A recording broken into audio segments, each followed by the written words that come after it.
Čo bolo pre teba takéto najťažšie? Najťažšie bolo bez rodiny vydržať. Toto bolo pre mňa úplne masaker. Prvý týždeň som si oddychla, potom pozerám, že takto by sa tu dalo niečo aj dokázať viac. A už potom som bojovala vlastne. Nemala som nejaký cieľ, že ešte týždeň vydržím, alebo už do konca vydržím, alebo že ja to vyhrám. Ja som mala také maličké ciele, že ešte jeden deň, aspoň keby, a ešte dúfam, že je jeden deň a nejak sa to tak poposúvalo a vydržala som. To bolo pre mňa najťažšie bez rodiny. Nechýbalo mi absolútne nič z civilizácie.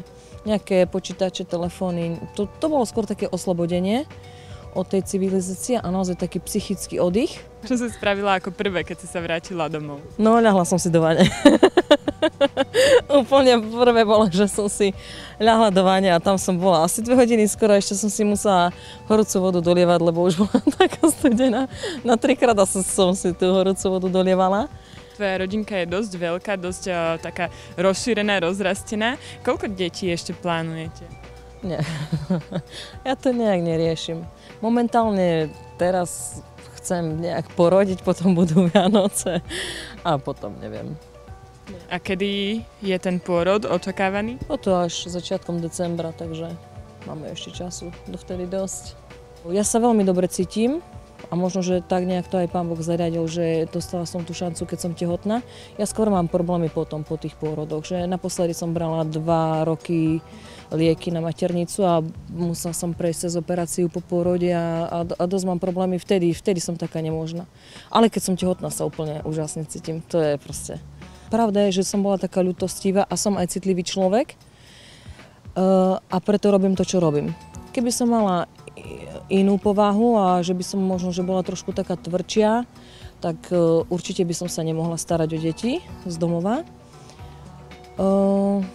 No a vzťahy ťažko mne bolo, lebo naozaj ja som taká, že ja mám tých ľudí ráda.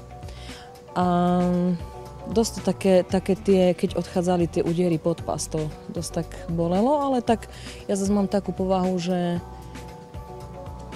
ja sa nejak poplačem 10 minút a potom idem ďalej. Boli sme cudzí ľudia, niekde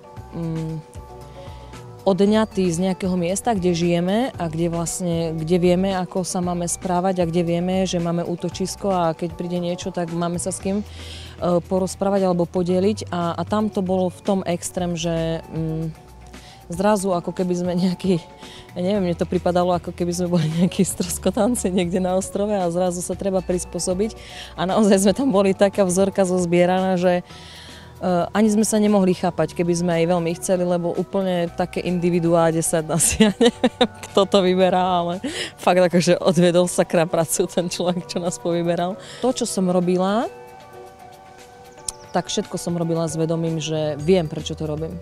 A že proste jednoducho na to mám. Keď niekto na to nemá, nemusí byť ani tehotný, ani nejaký a jednoducho nemá na to, alebo nemá to v sebe, tak nemôže ísť do toho, takže to asi tak. Tá farma, trošku mi to sťažilo teraz ten život, lebo tá popularita a tí ľudia pre človeka ako ja, keď si zoberiete, že niekde idete so 6 deťmi na nákup a čo vám treba všetko a znova fungovať a vrátiť sa do obyčajného života, tak dosť je to také náročné tým ľuďom sa venovať ešte popri tom. Ale tá farma, to proste je toľko zážitkov, čo nedá sa nikde inde